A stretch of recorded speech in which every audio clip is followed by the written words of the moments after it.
Hola, bienvenidos a su programa Desafíos de la Familia Hoy. Les propongo avanzar con dos desafíos en este programa.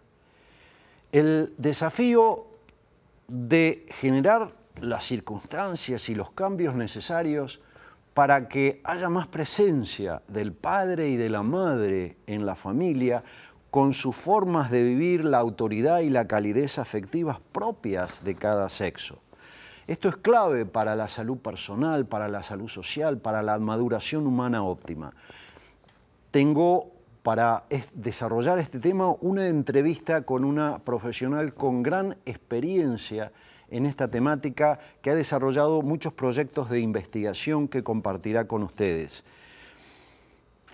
Dice el Papa en relación con este desafío: hay roles y tareas flexibles que se adaptan a las circunstancias concretas de cada familia, pero la presencia clara y bien definida de las dos figuras, femenina y masculina, crea el ámbito más adecuado para la maduración del niño.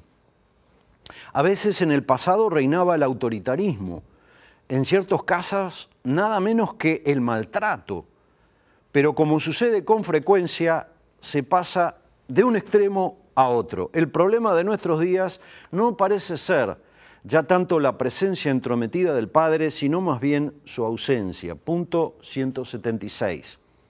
El debilitamiento de la presencia materna con sus cualidades femeninas es también, dice el Papa, un grave riesgo para nuestra tierra. Punto 173. Y junto con este gran desafío quiero también avanzar a través de otra entrevista con el desafío de educar a nativos digitales.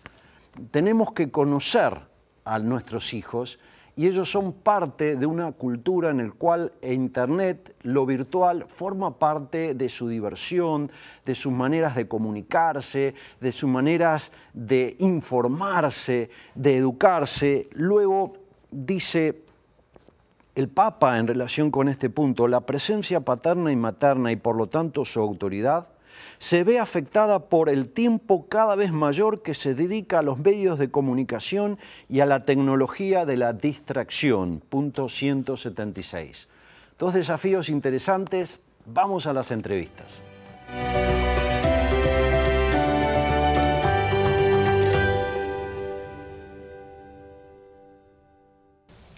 Bienvenidos. Nos encontramos con Victoria Cabrera.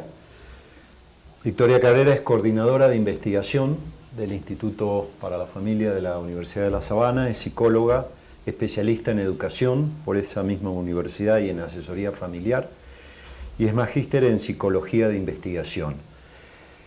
Victoria, gracias por aceptar esta entrevista. Tus investigaciones van mucho en la línea de cómo encontrar las pautas adecuadas para que nuestros hijos puedan madurar, desarrollar su capacidad de amar, de servir. ¿Qué nos puedes decir al respecto? Cristian, que de acuerdo con las investigaciones hay ciertas pautas que los papás deben ejercer para que los hijos crezcan en estas características que tú estás mencionando.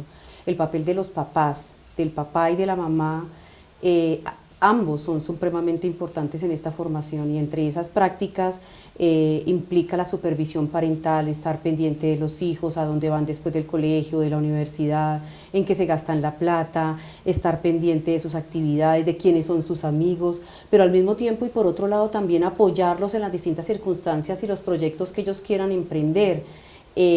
Apoyarlos en sus sueños, apoyarlos en sus actividades, alentarlos, decirles que los quieren mucho, cuando está enfermo estar pendiente de ese hijo, pero también es importante ser buena pareja, ser buenos esposos. A veces los papás intentan ignorar esta parte de la educación de los hijos, y estoy convencida, y lo dicen las investigaciones, que cuando los dos papás tienen una buena relación de pareja, una relación sólida, estable, en donde demuestran que se quieren, eso también influye de una manera importante y significativa en la educación de estos hijos. Recuerdo que en una de tus investigaciones y en otra que hizo el profesor Cano en varias generaciones de padres en Colombia, veíamos un paso de una autoridad rígida, autoritaria, digamos, a una autoridad permisiva, en la cual el tirano pasa a ser el padre al hijo, ¿no? Parecería que ahora los padres tenemos miedo a los hijos, ¿no? Eso no ocurrió nunca en la historia que yo sepa. ¿Qué nos puedes decir respecto de una autoridad adecuada, que no esté en estos dos extremos, ¿no? De rígida, autoritaria o permisiva?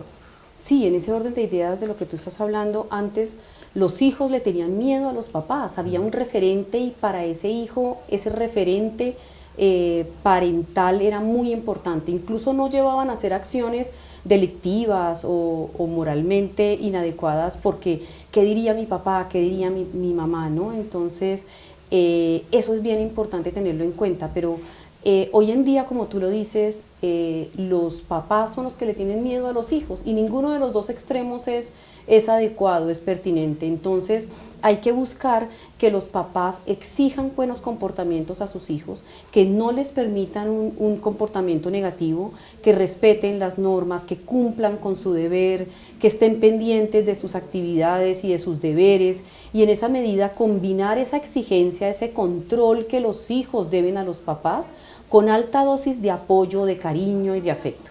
Porque es que los papás de antes eran exigentes, pero no expresaban afecto. Ese apoyo, ese cariño, el abrazo de un papá es determinante. Yo explico siempre esto diciendo, hay un abrazo distinto y un beso distinto de un papá y de una mamá. El beso del papá es como una lija, ¿no? La mejilla del papá, producto de la barba y de la afeitada, es como una lija, y el de la mamá es más suave, pero de pronto también el abrazo del papá es más apretado, más rudo, y el de la mamá más tierno. En ese orden de ideas los dos aportan, pero hay que apoyar a los hijos.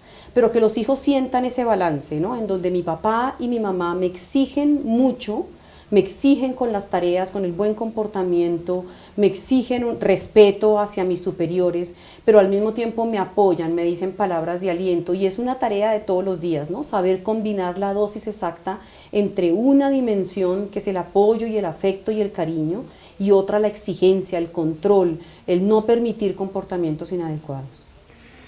Victoria, junto con realidades muy positivas que tienen las nuevas generaciones en nuestros países, hay temas, yo diría, que preocupan a los padres de todos los países, o por lo menos de la mayoría, que quizás no son nuevos, pero se han acentuado en nuestra cultura, como es el acceso al alcohol, la droga, el inicio precoz de las relaciones sexuales.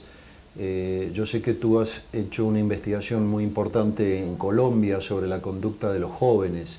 ¿Qué nos puedes decir sobre esto, por favor? Sí, esa es una preocupación de todos los países y sobre todo cuando los hijos están llegando a la adolescencia, pero el mejor predictor cuando hicimos esta investigación fue que los papás que supervisan a los hijos, las mamás que supervisan a los hijos, que están pendientes en dónde están sus actividades, en qué se gastan la plata, son aquellos hijos que inician más tarde su actividad sexual, que la posponen. Otra característica muy importante era que aquellos papás que educaban en la voluntad a sus hijos también iniciaban más tarde la actividad sexual y caían menos en el consumo de drogas y alcohol. Entonces, ¿cómo se educa la voluntad? A través de dos estrategias que pudimos encontrar en esta investigación y es hacer desde edades tempranas que el hijo haga lo que el papá diga. Es que para el hijo debe ser un referente importante y un modelo a seguir porque el papá también hace eso y tiene ese modelo de padre, que lo que se dice es respetado por el hijo, que lo que un papá o una mamá dicen es respetado por el hijo. Y la otra estrategia es posponer el placer. Desde edades tempranas los niños quieren las cosas ya, quieren de manera inmediata lo que su placer así les propone, ¿no, Cristian? Entonces, en esa medida, los papás que buscan que el niño vaya posponiendo comerse un dulce, una actividad recreativa, por ejercicio para que fortalezca su voluntad. En esa misma medida, los jóvenes tienen menor tendencia a caer en las drogas, a caer en el alcohol y a posponer cada vez más el inicio de la actividad sexual. Entonces, es un trabajo desde edades tempranas, pero que si bien no se empezó en edades tempranas, los papás también pueden empezar a hacerlo ahora, ¿no? Empezar a ser referente para sus hijos hacer que los papás, que los hijos hagan lo que los papás dicen y tratar de posponerles el placer para que ellos vayan teniendo ese autodominio en su comportamiento y que busquen ser dominados por sí mismos, regulados por sí mismos, mas no gobernados por los demás. Victoria, hay distintos tipos de adicciones, nuevas, otras viejas, pero ¿cuál sería, como psicóloga, cuál nos dirías que es el factor común de predisposición a una adicción por parte de un adolescente y de un joven? Es un niño con falta de habilidades de autorregulación, ¿sí? Es mucho más fácil caer aquel joven, aquel niño que no ha venido siendo educado en esas dimensiones de autorregulación, en donde yo puedo ir gobernando mi comportamiento, en donde yo solo empiezo a hacer tareas. Si bien en edades tempranas mi papá me puede ir ayudando, el papá es una asesoría, la mamá es una asesoría, vamos a hacer tareas, se lo recuerda, pero progresivamente el niño va necesitando menos del papá y en esa medida el recuerdo del papá o de la mamá con actividades básicas como lavarse los dientes, hacer tareas, empijamarse, él solo los va haciendo. Y en la medida en que va llegando a la adolescencia, también progresivamente él va decidiendo sobre sus cosas y va necesitando cada vez menos de los papás. Estos niños que han sido educados en este proceso son menos proclives a caer en esta situación, ¿no? Entonces, la idea está en que empieza el trabajo desde edades tempranas, pero aunque no se haya empezado, en la adolescencia se puede empezar, en la juventud se puede empezar, y la idea es que el joven llegue a una autorregulación de sus tendencias, de sus comportamientos, que no actúe porque el papá está, que no actúe porque la mamá está, sino porque él considera que ese acto es bueno. Eso es lo importante que hay que transmitir a los hijos. La ausencia del padre, que no es nueva, pero sigue estando, aunque paulatinamente el hombre va ingresando al hogar y tomando conciencia de que es muy importante su participación en la educación de un hijo. Pero la ausencia del padre tiene relación con este aumento de las adicciones, de esta falta de autocontrol. Así es. Según los reportes de los jóvenes que hemos tenido en las investigaciones, explican que les hace mucha falta a su papá. Así en contraste con aquellos jóvenes que no han tenido a su mamá, es decir, que cada uno aporta a la educación del hijo. Hay mamás también muy ausentes, que si bien están presentes en la familia, trabajan mucho o se dedican a la vida social o a otro tipo de actividades. Así como hay papás también muy ausentes, que puede ser que no vivan en el hogar, pero también pueden estar viviendo, pero están también en sus actividades muy ocupados, en el trabajo y en la vida social. La idea es que quien es papá se comprometa con el hecho de ser papá, ¿no? Así lo haga a distancia, por correo electrónico. Hoy en día los medios de comunicación nos facilitan el hecho de ser papás, entonces hay que estar pendientes. Llega una edad, Cristian, en donde el hijo de pronto no quiere tanto papá ni quiere tanta mamá, pero hay que estar, no importa.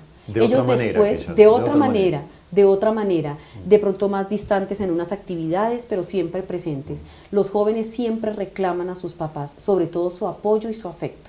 Y hay que estar de todas maneras, aunque ellos no quieran y a veces rechacen a sus papás. Victoria, un minuto para darle un mensaje a esos padres y esas madres que nos están escuchando, no solo como profesional e investigadora que eres, sino también como madre. Así es, que siempre hay que decirles a los hijos, te quiero mucho. Nunca los papás se deben arrepentir de darle altas dosis de afecto a los hijos, de cariño, de comprensión, de estar ahí, de darles un abrazo, un beso, de repetirles todos los días que son personas supremamente importantes para ellos. Pero al mismo tiempo hay que exigirles mucho, porque son personas supremamente inteligentes, capaces de dar mucho más allá de lo que son capaces de dar. Y así vamos a formar líderes, los líderes que Latinoamérica y que el mundo entero necesita. En esa medida van creciendo personas maduras para la sociedad y eso es lo que esperamos. Que cuando usted, papá, se muera, ha dejado en formación a un hijo que le está aportando mucho a la sociedad y que seguramente siempre lo va a recordar a usted. Victoria, muchísimas gracias y a ustedes muchísimas gracias también por acompañarnos.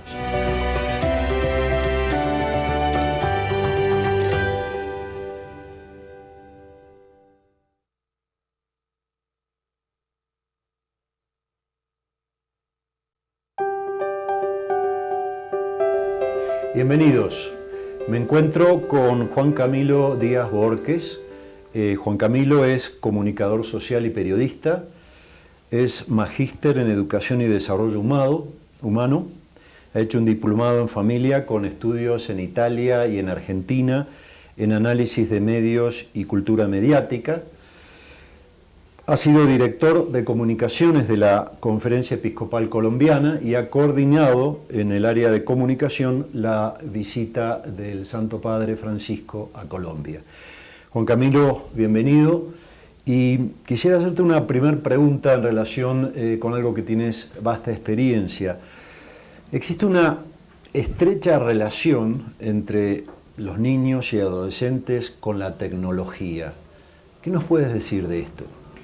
Bueno, en principio, lo primero que hay que tener claro es que hoy los niños son unos nativos digitales. Son unas personas que están naciendo y se están desarrollando en un mundo totalmente dominado por la tecnología. Entonces, esa relación de niños y tecnología se da incluso desde el nacimiento mismo, porque desde los primeros días ya comienzan a entrar en contacto con la tecnología.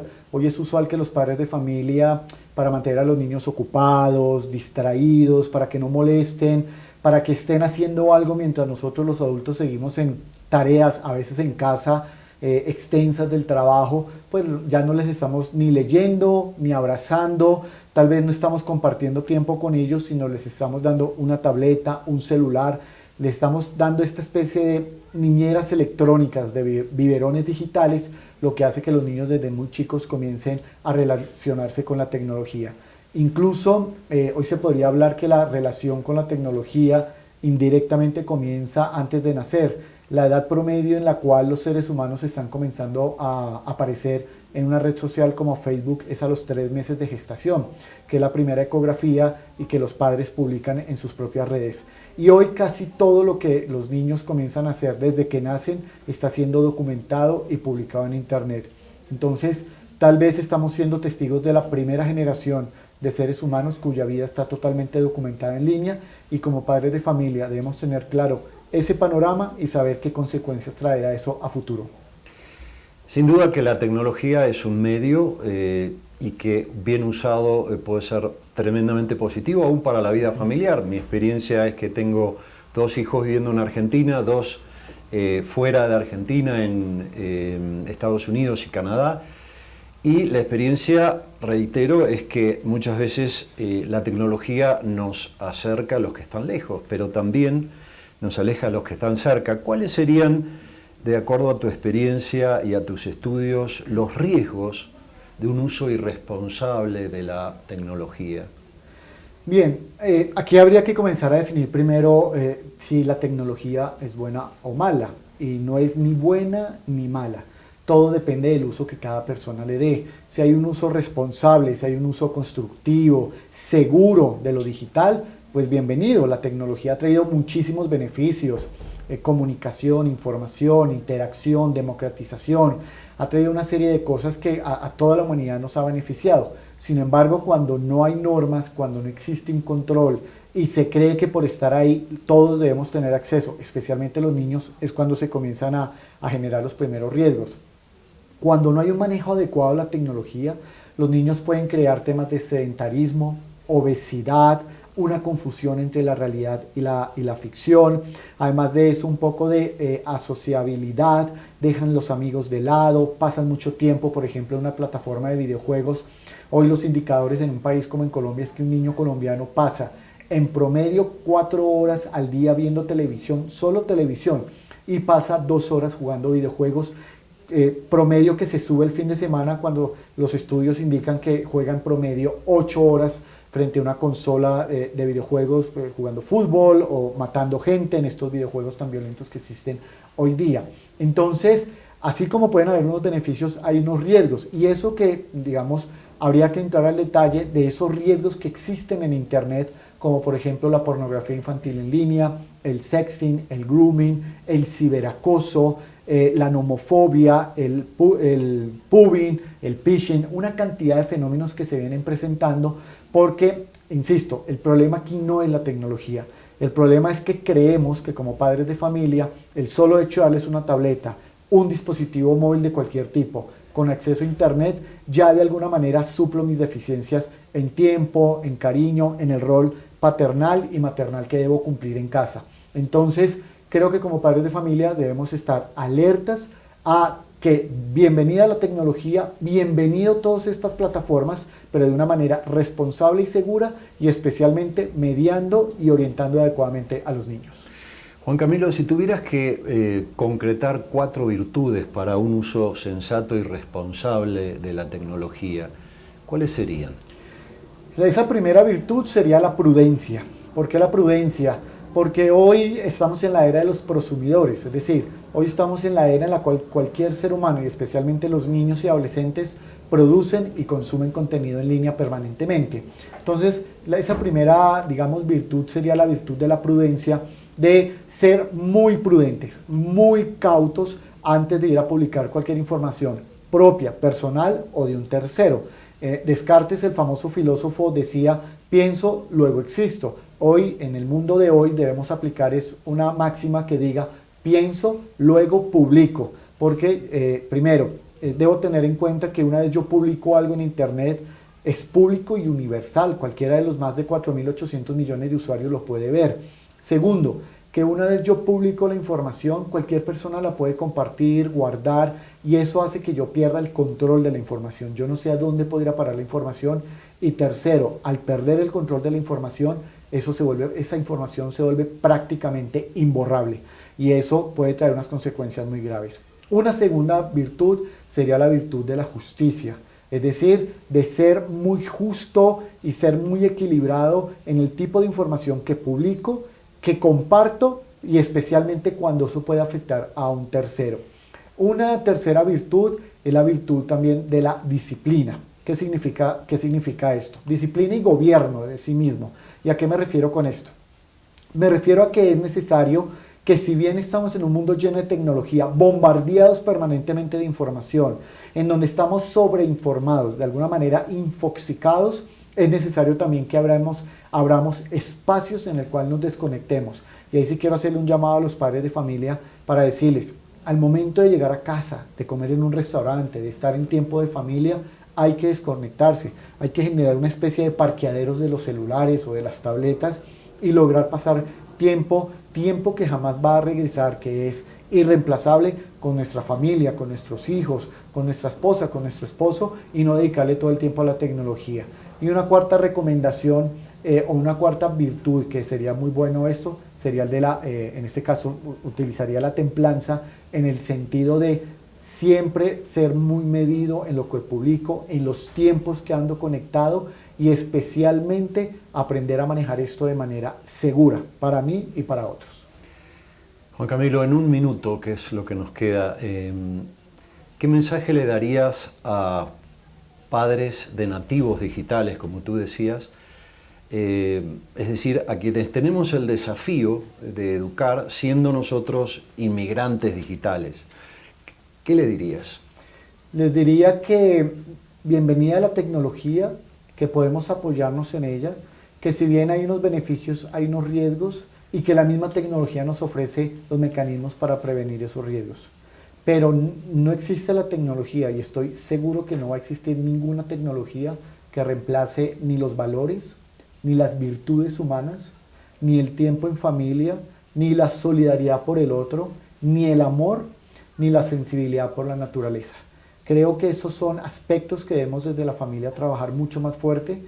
Lo otro es mediar, es orientar, es colocar normas, pero reconocer que podemos estar en una era digital, pero seguimos siendo seres humanos, y en especial nuestros niños, que necesitan tiempo de calidad, necesitan amor, necesitan encuentro consigo mismos, necesitan familia, y eso no puede ser que hoy tal vez estemos hiperconectados, pero cada vez más incomunicados. Dejemos de lado, hagamos una especie de, yo lo llamaría una especie de dieta digital. A veces también dejemos de lado estos dispositivos y abramos nuevamente espacio para el abrazo, para la lectura, para el tiempo en familia, para compartir, y que la tecnología simplemente sea una herramienta y no el fin y el único entretenimiento y espacio con el que cuentan nuestros niños. Me dicen que tenemos unos minutos más y quiero aprovecharte, Juan Camilo. Sé que has estado en Italia y también en la Argentina haciendo estudios de análisis de medios y cultura mediática. ¿Qué nos puedes decir respecto de los medios y el mensaje que están dando en relación con la familia, por favor? Bien, respecto al tema de la familia, básicamente uno podría decir que en los medios de comunicación análogos y digitales hay una serie de mensajes que están muy establecidos. Hoy cualquier tipo de relación, y no necesariamente entre humanos, sino incluso entre un humano o un gatito, una mascota, ya conforma familia.